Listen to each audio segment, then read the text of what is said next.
फैसलाबाद में बिजली की लोड शेडिंग के सताए अवाम ने सड़कों पर टायर जलाए और समंदरी रोड पर ट्रैफिक मुअत्तल कर दी। मुश्तइल मुजाहिरीन ने डंडे उठाए हुए थे और अपना सारा गुस्सा पंजाब हुकूमत के बोर्ड्स और बैनर्स पर निकाल दिया।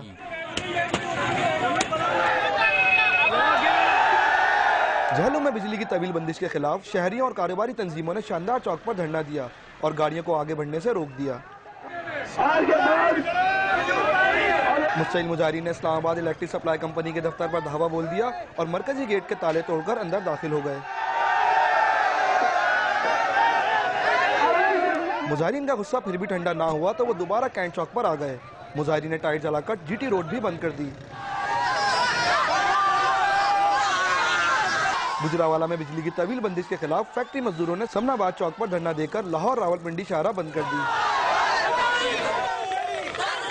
मंडी बहाउद्दीन में गैर एलानिया लोड शेडिंग के खिलाफ शहरियों ने एहतजाजी मुजाहरा किया और हुकूमत के खिलाफ नारेबाजी की, जबकि चकवाल में भी अवाम ने लोड शेडिंग के खिलाफ एहतजाज किया।